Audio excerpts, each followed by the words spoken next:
안녕하세요. 오늘도 사연 살롱을 찾아주셔서 감사합니다. 저는 50대 초반의 여성이에요. 오래 산 인생은 아니지만 돌아보니 생각보다 참 많은 일을 겪었더라고요. 저희 집은 제가 기억이 있을 때부터 풍족하지는 못했어요. 아빠뿐 아니라 엄마도 항상 일을 하셨고요. 그래서 학교 들어가기 전에는 집에 혼자 있을 때가 많았지만 초등학교에 입학하고부터는 반 아이들과 친해지면서 외롭다고 느낀 적도 없고 늘 재미있게 지냈어요. 가정 형편상 여유가 있는 건 아니었지만 나름대로 잘 적응하고 공부도 그럭저럭 꽤 했어요. 그러다가 제가 중학생 때 아빠가 일하는 도중 다치셨다가 회복하지 못하고 돌아가시게 됐어요. 엄마는 일하다가 늦게 연락을 받아서 아빠가 돌아가시는 것도 못 보셨고 학교 끝나고 집에 왔던 제가 먼저 병원에 가서 아빠의 마지막을 지켜야 했죠. 사춘기가 시작돼서 예민했던 저한테는 그때의 일이 오랫동안 충격적인 사건으로 남게 되었어요. 아빠의 빈소가 차려지고 3일장을 치르는 동안 저는 그제야 전에는 몰랐던 일들을 알게 됐어요. 에휴, 딱한 사람. 어쩌다 몹쓸 친구한테 걸려서 보증을 서줬대. 그때부터 고생만 했잖아. 그러게 말이야. 남 좋은 일만 하고 갔잖아. 마누라하고 자식 한 번 편하게 못 해주고 말이야. 아빠는 제가 아주 어릴 적에 친구한테 보증을 서줬다가 그 친구가 빚을 갚지 않고 도망가는 바람에 힘들게 사셨던 거였어요. 저는 장례식에서 사람들이 아빠에 대해 했던 말을 자주 곱씹게 되었어요. 친구를 너무 믿어서 이렇게 됐다는 말들요. 장례식이 모두 끝나고 엄마는 골똘히 생각에 잠겨있는 제가 걱정이 되셨는지 자꾸 괜찮아질 거라고 하셨죠. 소영아, 너무 힘들지? 어린 너한테 엄마가 자꾸 미안한 일만 하게 만드네. 그래도 앞으로는 괜찮아질 거니까 계속 씩씩하게 살아야 돼. 엄마, 내가 쭉 생각해봤는데 아빠는 너무 순진했던 것 같아. 그러니까 친구들한테도 당하기만 했지. 난 그렇게 살지 않을 거야. 저는 친구고 누구고 세상에 속지 않으려면 남들보다 높은 위치에 있거나 돈을 잘 벌어야 한다고 생각했어요. 중학생인 저는 일단 공부부터 잘해서 높은 사람이 되어야겠다고 다짐했어요. 저는 그때부터 하루에 4시간이나 5시간만 자면서 열심히 공부했어요. 우리 소영이가 태어날 때 스님이 아주 복덩이라고 했는데 공부하는 걸 보니 집안을 일으키려나 보다. 진짜 복덩이 많네. 엄마의 말처럼 저는 공부에 집중한 다음부터 성적이 확 올랐어요. 엄마가 동생 뒷바라지도 해야 됐기 때문에 저는 학원보다는 동네 서점에서 산 문제집을 갖고 공부했어요. 저는 스스로 공부하는 법을 조금씩 터득해 갔고 점점 공부 계획을 세우고 실천하는 데에 익숙해져 갔죠. 그러자 중학교 졸업할 때에는 상위 10등 안까지 들어갔고 고등학교에 입학하자마자 담임선생님의 관심을 받았어요. 소영이 너는 조금만 노력하면 서울대도 갈 수 있겠다. 긴장 늦추지 말고 3년 동안 열심히 해봐. 선생님이 그렇게 말씀하시지 않아도 저는 이미 단단히 각오하고 있었어요. 그리고 3년 내내 전교 10등 내 순위를 놓치지 않았고 소위 말하는 명문대학에 좋은 성적으로 합격했어요. 처음 목표했던 서울대는 가지 못했지만 그래도 장학금을 받을 수 있어서 정말 기뻤어요. 엄마도 너무 좋아서 동네 가는 곳마다 떡을 돌리셨어요. 우리 소영이가 땡땡대학에 합격했어요. 과외 한 번도 안 하고 재수도 안 하고 순전히 지 혼자 공부해서 그 어려운 대학에 들어갔다니까요. 아주 효녀예요. 엄마, 너무 그러지 마. 나 좀 창피해. 나 말고도 혼자 공부해서 더 좋은 데 간 애들도 많아. 그런 말 마라. 걔들이 너만큼 힘들었겠니? 우리 딸이 얼마나 어려움 속에서 이루어낸 일인데 엄마는 소영이 네가 너무 장해. 네 덕에 재영이도 잘할 거야. 저는 경영학과에 갔는데 그건 아빠의 영향이 아주 컸어요. 경영이라는 걸 공부하면 아빠처럼 남들한테 속아서 자기와 가족들을 고통에 빠뜨리지 않을 것 같았어요. 대학에 가서 처음에는 과외로 돈 버는 게 너무 재밌었어요. 직접 돈을 벌어 엄마랑 동생에게 주는 게 참 뿌듯했거든요. 저는 과외 알바가 있으면 다 소개시켜 달라고 했고, 그렇게 가르치는 데에만 열중하다 보니 학교 공부에는 소홀해지기 시작했어요. 결국 1학년 때 성적은 기대했던 것보다는 많이 좋지 않았어요. 그래도 돈 버는 게 재미있어서 과외한다고 친구들하고 놀지도 않고 돈도 안 쓰고 살았네요. 그러다가 정신이 번쩍 든 게 성적이 나빠지자 과 조교부터 시작해서 교수님들도 저한테 관심을 두지 않더라고요. 전에는 유학 갈 거냐 대학원 갈 거냐 묻기도 하고 좋은 알바자리가 있으면 이야기도 해줬는데 전혀 그러지 않았어요. 또 한 선배가 성적 때문에 가고 싶은 회사에 못 갔다고 한탄을 하며 후회하는 걸 봤던 게 제일 쇼크였어요. 그제서야 저는 이게 아니구나. 평생 20살로 있는 것도 아닌데 몇 년 후를 위해서라도 이래서는 안 되겠다고 생각했어요. 그게 2학년 1학기 때였어요. 그때부터 정신을 바짝 차리고 강의에 꼬박꼬박 들어갔어요. 강의 내용도 꼼꼼하게 전부 필기했고 리포트도 미리미리 써놨어요. 알바도 많이 줄여서 3분의 1 정도만 하기로 했고요. 정신 차리고 공부해서 2학년 2학기 때와 3학년 1학기 때 제 성적은 웬만한 회사에 들어갈 수 있을 정도로 만들어 놓았어요. 저는 3학년 2학기 때 미리 들어가고 싶은 회사를 정해 놓았어요. 그 회사에 들어가기 위해 정보 수집도 많이 하고 선배들한테 많은 조언도 듣고 시험 공부도 열심히 했죠. 또 회사에 들어갈 때 필요한 영어 점수를 위해 밤 늦은 시간에 학원에 가서 공부도 했어요. 그 결과 저는 무사히 제가 원했던 회사의 기획팀에 합격했어요. 회사 일은 결코 쉽지 않았고 신입이라고 떠넘겨지는 온갖 잡일에 이러려고 회사에 들어왔나 싶을 때도 있었지만 이 시간만 지나가면 모든 게 수월해질 거라 믿으며 매일 견뎠어요. 그리고 첫 월급이 나오던 날에는 정말 이루 말할 수 없이 뿌듯했어요. 첫 월급을 타던 날, 저는 엄마 동생과 함께 외식을 하고 봉투에 각자 용돈을 넣어 나눠줬어요. 그렇게 기분이 좋을 수 없더라고요. 이게 우리 소영이 사회 나와서 첫 월급이구나. 이 귀한 돈을 어떻게 쓰니? 엄마가 잘 보관할게. 엄마, 그런 말 마. 이걸 써야 누나한테 돈이 또 들어오는 거야. 그래야 엄마도 나도 용돈 계속 받고. 그치 누나?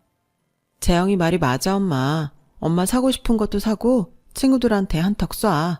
그렇게 써야 돈이 또 들어온대. 저희 말에 엄마는 눈시울을 붉히며 좋아하셨고 저와 동생도 그 모습에 마음이 찡했어요. 누나, 나도 대학 가면 열심히 해서 장학금 받고 얼른 엄마한테 용돈 드릴 수 있게 할게. 누나한테도 잘할 거야. 고마워 누나. 라며 동생이 따로 저를 불러 조용히 말하는데 어린데도 깊은 속이 느껴져서 괜히 든든하더라고요. 그런 가족이 저에게는 큰 버팀목이 됐어요.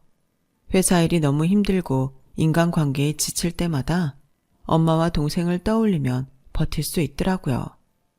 그렇게 하면서 3년의 시간이 흘렀고 저는 대리가 됐어요.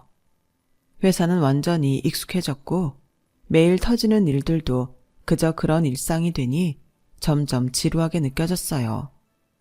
매일 회사 집만 왔다 갔다 하고 어쩌다 한 번씩 친구들 만나는 게 제 생활의 전부였으니까요. 저는 해외 파견을 요청할 생각으로 영어 공부를 시작했어요.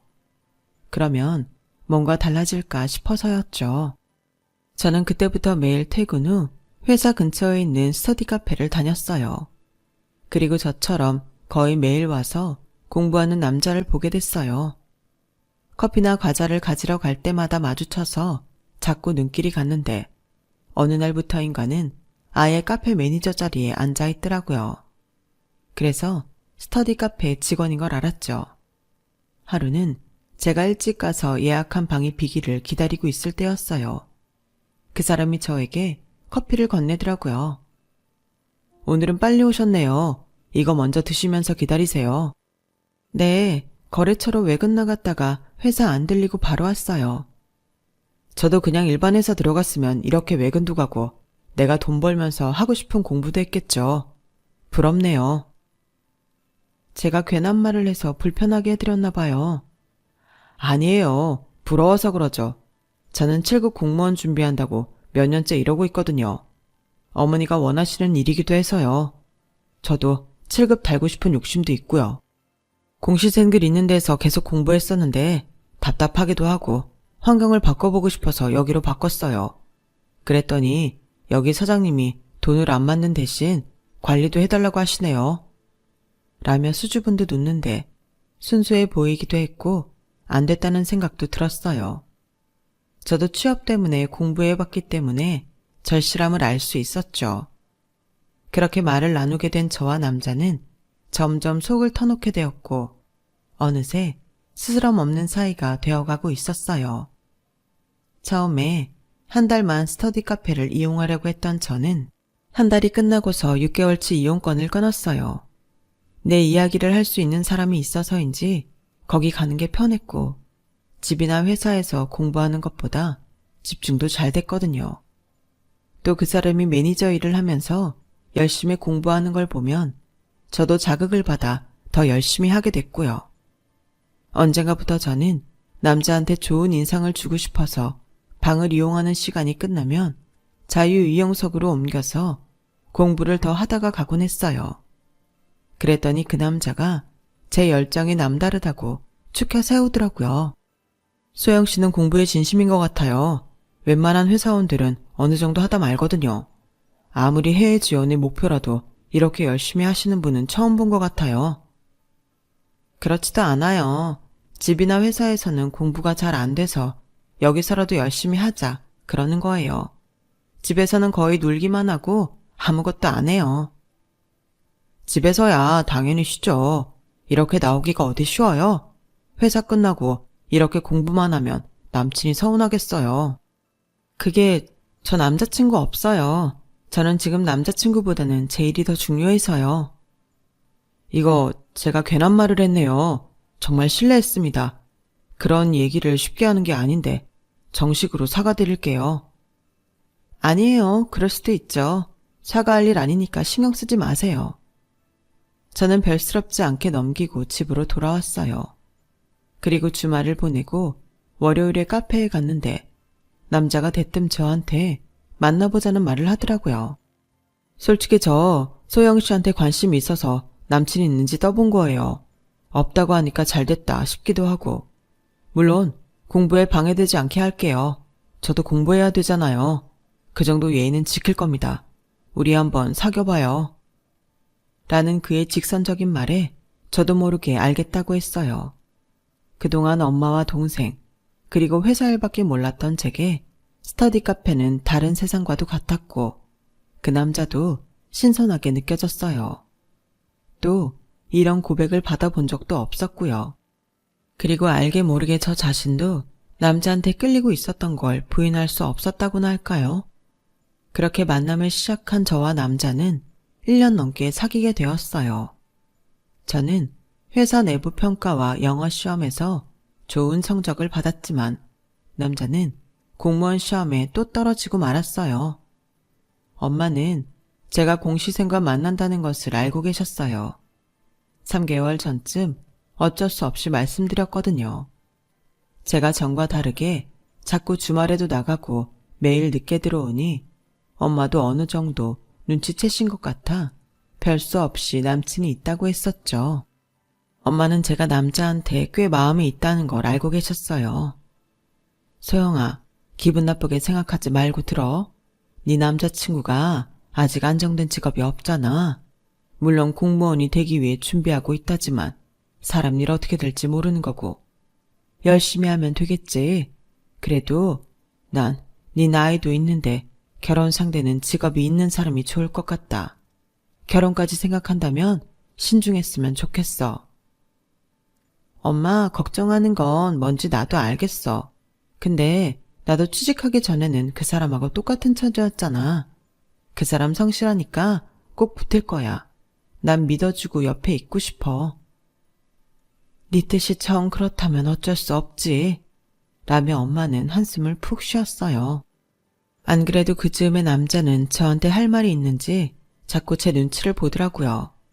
그러다가 화이트데이를 앞두고 남자는 자기가 좋은 데 예약했다며 화이트데이에 보자고 했어요. 정말 평소에는 가보고 싶어도 선뜻 못 갈 좋은 레스토랑이더라고요. 화이트데이 날 남자는 레스토랑에서 대뜸 무릎을 꿇더니 소영아, 나랑 결혼해줘. 너만 보면서 살게. 내가 정말 잘할게. 이건 정말 보잘것없이 작은 거지만 공무원 시험 합격하고 나면 진짜 비싼 거 사줄게. 나 비싼 거 바라지 않아. 성재씨 마음이면 충분해. 네가 사치하지 않은 건 알지. 아무리 마음이면 충분하다고 해도 나도 좋은 거 해주고 싶다고. 고마워 성재씨. 나도 성재씨랑 결혼하고 싶어. 그렇게 저와 남자는 결혼 약속을 하고 양쪽 집에 소식을 알렸어요. 남자도 아버지가 일찍 돌아가셔서 어머니만 계셨기에 저희는 다 같이 조촐히 모여서 식사를 한번 하기로 했어요. 이런 제안은 남자 어머니가 먼저 했어요. 남자 어머니는 인상이 차가워 보이기는 했지만 저는 시댁 식구니까 더 그렇게 보이려니 생각했어요. 엄마는 썩 내켜하지는 않으셨지만 제가 좋다고 하니 허락하셨죠. 그렇게 저희는 양쪽 집안 인사를 마치고 그해 가을에 결혼식은 생략하고 결혼 사진만 찍고 신혼을 시작했어요. 아무래도 남자가 공부 중에 있다 보니 제가 하고 싶은 대로 결혼식을 할 수는 없더라고요. 저도 꿈꿔왔던 결혼식이 있었죠. 정말 많은 걸 포기했지만 그래도 좋은 사람하고 만나는 거니 다 좋게 생각하자고 스스로 위로했어요. 저는 남자가 혹시 공무원 시험에 떨어지더라도 안정적인 일을 할 수 있게 해주고 싶었어요. 그래서 마침 괜찮은 보습학원이 나와 있길래 그걸 남편 앞으로 해줬어요. 남자 실력이면 초등학생들 정도는 꽤 모을 수 있을 것 같았거든요. 학원을 인수하고 리모델링하는 건 전부 제가 회사에 들어가면서부터 들었던 적금으로 해결했어요. 개원하는 날 시어머니는 신이 나서 친구들을 초대해 보습학원에서 잔치를 벌였어요. 예, 고맙다. 우리 성자가 처복이 있다더니 정말인가 보다. 이제 내가 한시름 놓겠어. 라며 저한테 인사를 잊지 않으셨어요. 남편도 마음이 놓였는지 전보다 훨씬 편해 보였고 스터디 카페에 가지 않아도 된다고 좋아했어요. 보습학원에 학생은 많지 않았지만 처음이라 그런 건가 생각했어요. 학생들은 방학이면 늘었다가 학기가 시작하면 줄어들기를 반복했지만 그런대로 유지하며 꾸려나갔어요. 그렇게 2년 정도 지났고 남편은 공무원 시험에 계속 떨어지자 애들을 가르치느라 공부 시간을 뺏기는 것 같다며 조금씩 불평을 하기 시작했어요. 그러던 어느 날 남편이 기분이 좋아서 집에 돌아왔더라고요. 몇 달째 인상이 찌푸려져 다니던 남편이라 다행이다 싶었어요. 오랜만에 대학 선배를 만났는데 자기 사업을 한다고 하더라고. 근데 나보고 회사에 법무지원 쪽으로 와달라고 하네. 꽤 괜찮은 조건으로. 이제야 날 알아보는 사람을 만났네. 속이 다 후련하다. 그럼 당신 공무원 시험 준비 이제 안 해도 되는 거야? 소영아, 공무원 시험 준비했다고 꼭 그게 돼야만 하는 건 아니잖아. 물론 그렇지. 그래서 물어보는 거고. 너 이제 네 남편이 얼마나 잘난 사람인지 알게 될 거야. 두고 보라고. 그래. 공무원 시험 자꾸 1점, 2점 차로 떨어지는 거 보면 그 길이 아닐 수도 있어. 어쨌든 잘 됐다. 힘내. 라고 응원하며 남편 출근 전에 몸보신하라고 비싼 장어의 전복에 챙겨서 음식도 해주고 건강식품하고 영양제도 잔뜩 사다 줬어요. 그리고 출근하면 학원은 못할 것 같다고 해서 학원도 부동산에 내놓고 그 전까지 남편이 쓸 용돈도 제가 다 챙겨줬죠. 그리고 출근하기로 한 날 이틀 전이 되었어요. 남편은 그날 저보다도 늦게 집에 들어왔는데 표정이 영 좋지 않더라고요. 나 그 회사 안 가기로 했어. 아주 웃겨. 나 같은 고급 인력을 아주 푼돈으로 부려먹으려고 들어. 선배라고 좋게 봤더니 사기꾼이야 완전. 그 선배가 제시한 조건이 그렇게 안 좋았어? 그럼 월급을 좀 올려달라고 해보지 그랬어. 아니면 조건을 개선해서 계약하자고 하든지. 야, 넌 내가 그런 것도 안 해봤을 것 같냐? 너만 잘났어, 너만? 하며 집이 떠나가라 고래고래 소리를 지르며 화를 내는 거였어요. 그런 남편을 진정시키고 자초지종을 들었는데 선배는 남편이 법대도 나오고 그동안 공무원 시험 준비도 했으니 어느 정도 할 수 있는 일들이 있다고 생각했는데 남편이 실무에 약한 모습을 보인 것 같더라고요. 선배라고 사람 가지고 노는 것도 아니고 뭐야? 지가 평생 잘 나갈 줄 아나? 어디 얼마나 잘 되나 두고 보자. 이렇게 된 거 그냥 잊어버려야지 어쩌겠어. 그럼 보습하고 내놓았던 거 취소하고 다시 하자. 내가 할 수 있는 걸 하다 보면 또 좋은 기회가 생길 거야.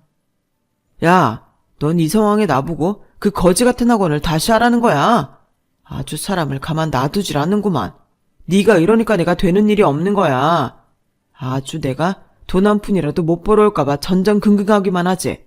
언제 한번 길을 제대로 살려주길 했냐고. 이게 무슨 뒷바라지야. 그런 뜻이 아니고 다시 마음을 가다듬자는 거잖아. 왜 자꾸 사람 하는 말을 꼬아서 들어? 그리고 내가 뒷바라지를 안 했다고? 당신 회사 갈 때까지 몸 추스르라고 했던 건 안 보여? 당신 용돈 꼬박꼬박 챙겨준 건 그런 것도 다 뒷바라지야. 아주 따박따박 한마디도 안 지고 대드는 것 봐. 지가 돈 좀 번다고 사람 얕보는 거지? 진짜 재수없어. 라며 집을 나가버리더군요. 너무 어이가 없고 화도 났지만 얼마나 실망이 되면 그럴까 싶어 어디 있을 건지 알아보려고 연락을 했어요.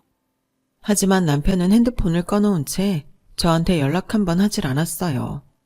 그날 이후로 남편은 집에 잘 들어오지 않았고 저와의 사이도 점점 멀어졌어요. 제가 아무리 대화를 해보려고 해도 저는 상대도 안 하려고 하니 아무것도 할 수 없더군요.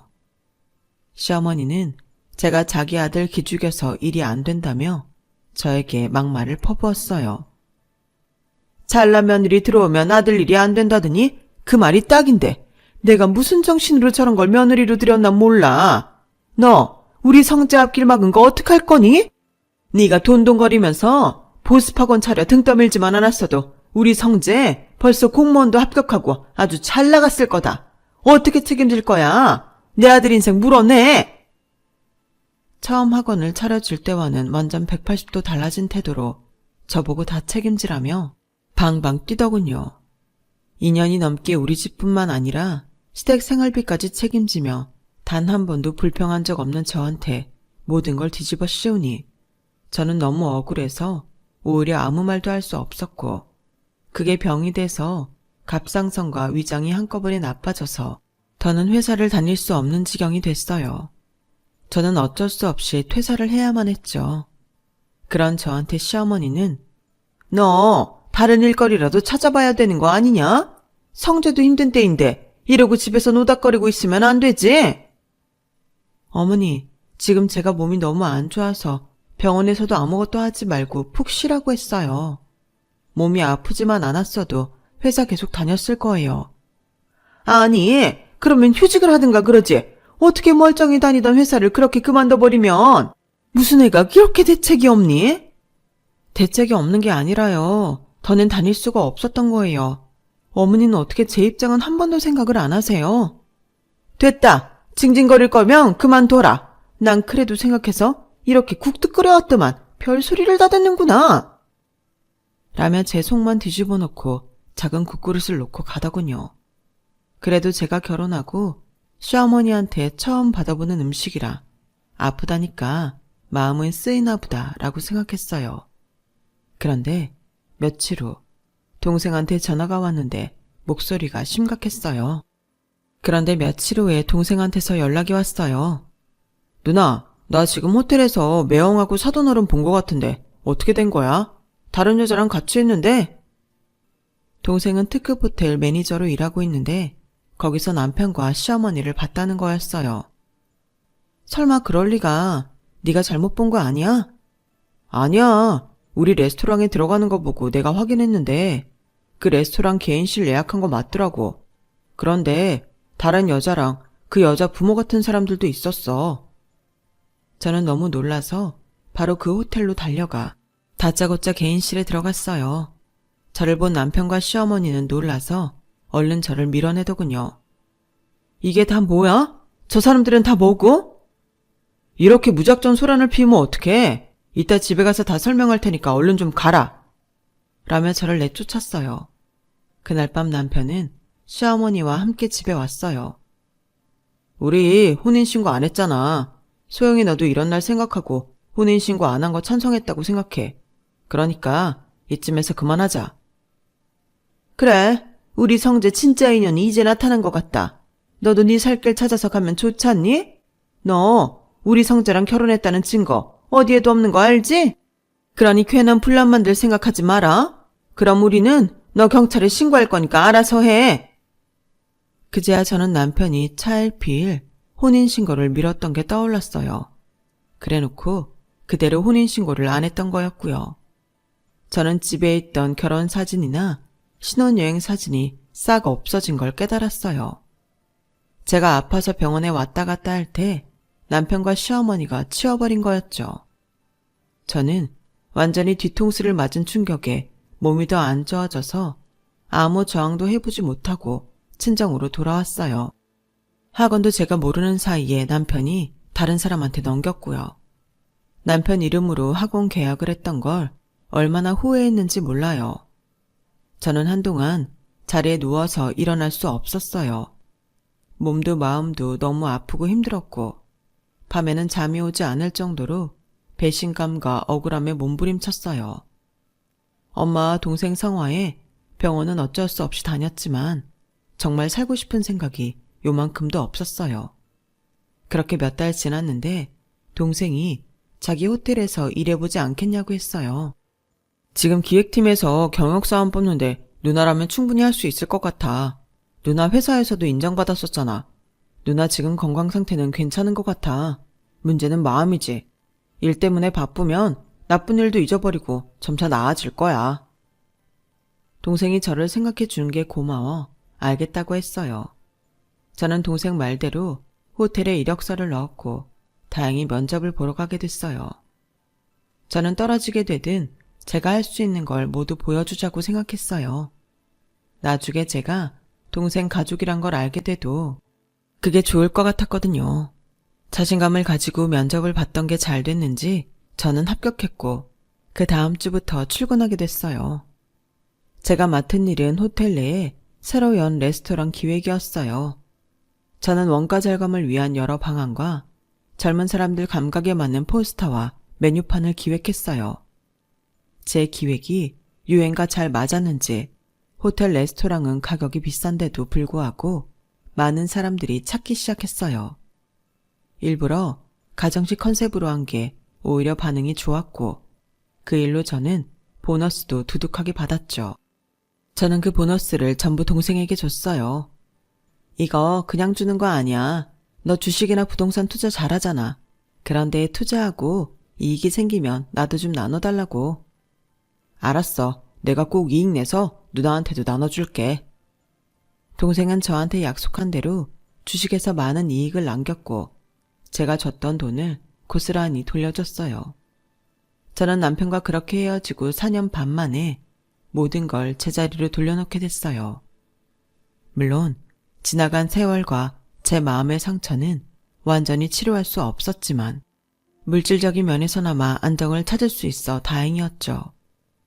누나, 요즘 땡땡 지역이 괜찮다고 하더라. 그쪽 식당 낀 건물 같은 거 사두면 아마 꽤 돈이 될 거야. 저는 동생 말을 듣고 여기저기 발품을 팔며 건물을 보러 다녔어요. 마침 적당한 건물을 보게 돼서 동생과 함께 쉬는 날 부동산에 가보기로 했죠. 중개사는 주인에게 연락을 한 후에 저희에게 건물을 보여줬어요. 연식이 좀 있어서 낡은 건물이긴 했지만 1층에 있는 식당이 오히려 그런 분위기와 잘 어울려서 장사도 잘 되고 있었고 자리도 괜찮더라고요. 중개사는 큰 건을 계약하게 됐다며 좋아하면서 식사를 대접하겠다며 저와 동생을 끌고 식당으로 갔어요. 바로 저희가 계약한 그 건물의 식당이었어요. 막 식당으로 들어가려고 하는데 건물 입구에서 나오던 아주머니가 제 어깨를 팍 치더군요. 그 바람에 아주머니가 나르고 있던 음식 국물이 튀어서 옷이 엉망이 돼버렸어요. 아니 아줌마 이게 뭐예요? 우리 고객님인데 이런 피해를 주면 어떡해? 괜찮으세요? 네, 괜찮아요. 어쩔 수 없죠. 물수건 있으면 주세요. 아줌마 좀 조심하고 다니세요. 저번에 우리 사무실에서도 이랬죠? 그 추어탕집 새로 온 아줌마 맞죠? 난 이 아줌마가 이러고 사과하는 걸 한 번도 본 적이 없어. 라는데 동생이 그 아줌마를 빤히 보더니 맞죠? 우리 누나 시어머니였던 누나 등쳐 먹은 그 할머니 맞죠? 그 말에 저도 놀라고 그 아줌마도 놀랐어요. 그 아줌마는 정말 전 시어머니였어요. 사람 잘못 봤어요. 시어머니는 앙칼지게 말하고는 그릇을 갖고 식당으로 가버렸어요.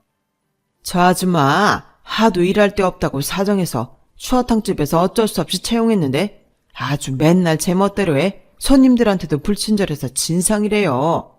오늘 내일 잘릴 것 같은데 저 나이에 왜 저러나 몰라. 라며 중개사는 혀를 차더군요. 저와 동생은 얼떨떨한 채로 중개사가 사주는 밥을 먹고 나왔어요.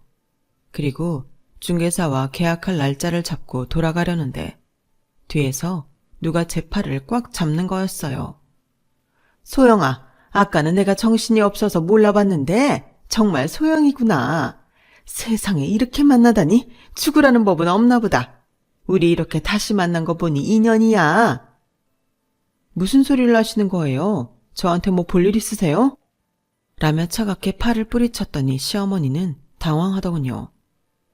우리도 네 생각 많이 했다. 네가 어디 있나 찾아도 봤는데 어디 있는지 도통 알 수가 있어야지. 그런데 이렇게 딱 다시 만났잖아. 실은 우리가 돈이 좀 필요해. 너 해줄 수 있지? 너 성재 좋아했잖아. 성재 편히 있으라고 학원도 차려줄 만큼. 그게 벌써 언제적인데 그러세요? 그리고 아줌마, 저 그쪽하고 아무 사이도 아니니까 반말은 좀 삼가주시죠. 그러지 말고 내 말 좀 잘 들어봐. 너도 우리 성재 다시 만나고 싶었잖아. 아니요, 전혀요. 내가 왜 그딴 남자를 다시 만나고 싶어 합니까? 아, 다시 만나고 싶긴 했죠. 만나면 사람이라도 사서 실컷 두들겨 패주게요. 아줌마도 마찬가지예요. 이리저리 이용해 먹고 아프고 일 못한다고 바로 돌아서서 사람을 쓰레기 취급해 놓은 인간들인데 내가 이렇게 마주보고 이야기하는 것만으로도 다행인 줄 알아요. 제가 큰 소리를 내자 시어머니가 일하는 식당 주인부터 주변 가게에서 다 사람들이 내다봤어요. 길에 지나가던 사람들도 우리를 쳐다보니 시어머니는 사람들 눈치를 보며 그 자리에서 도망쳤어요. 그런데 다음날 전 남편이 호텔로 저를 찾아왔어요. 행색이 영 초라한 게 아주 볼품 없어졌더라고요. 어떻게 여기서 소영이 네가 일을 하냐? 진짜 운명 참 묘하다. 소영아, 내가 진짜 실망시키지 않고 꼭 갚을게. 한 번만 나 믿고 돈 좀 빌려줘. 내가 그쪽 뭘 믿고 돈을 빌려줘요? 그리고 당신네는 예의는 어디 밥 말아먹었어요? 어디서 다짜고짜 찾아와서 반말에 돈까지 빌려달래요? 남편은 제 앞에 무릎을 꿇으며 소영아, 아니 소영씨, 저 한 번만 살려주세요. 정이라는 게 있잖아요. 제발 돈 좀 빌려주세요. 나도 웬만하면 어려운 사람 도와주지. 그런데 너는 그럴 가치가 없어. 지 조광지쳐 빨대 꽂고 빨아먹은 다음에 혼인신고도 안 해놓고 싹 들고 튀었잖아. 내가 그때는 아파서 아무것도 못했는데 지금은 너 일했던 스터디 카페 사장도 찾아낼 수 있어. 그 사람은 그쪽이랑 나 그 거지 같은 과거 다 알고 있거든. 당장 찾아가서 그 사람 증언시킬까? 너 결혼 사기꾼이라고? 지금 안 나가면 바로 신고할 거야. 남편은 별수 없이 그 자리에서 도망치고 말았어요. 남편은 레스토랑에서 같이 있던 여자와 결혼했다고 해요. 여자 백으로 경력도 없으면서 어느 중소기업의 팀장으로 취직까지 했는데 일을 너무 못해서 바로 잘렸고 여자도 1년도 안 돼서 같이 못 산다고 남편 몰래 통장을 다 털어먹고 잠적해버렸다고 하네요. 남편은 그 뒤로 주식으로 돈을 벌어보려고 했다가 쫄딱 망해서 집까지 팔아서 돈을 갚았다고 해요. 그 뒤로 시어머니는 여기저기 옮겨다니며 노동일을 한다고 했어요. 사정은 안 됐지만 다 자업자득인 것 같더군요. 저는 4년 반 만에 남편이 그렇게 된 걸 보니 천벌이라는 게 정말 있다는 생각까지 들었어요. 남편과 시어머니는 그 후로 저희를 찾지 않았어요. 나중에 시골 어디로 내려갔다고 하는데 지금은 어떻게 사는지 모르겠네요. 저와 동생은 결혼도 하고 각자 행복하게 살고 있어요. 제 이야기는 여기까지예요. 오늘 제 사연 들어주신 분들 다들 앞으로 좋은 일만 많이 있고 매일 행복하시길 바래요. 건강하시고 들어주셔서 감사합니다. 여러분, 사연 댓글에 응원과 현명한 조언 부탁드려요. 좋아요와 구독은 저에게 큰 힘이 됩니다. 오늘도 좋은 일 가득하세요.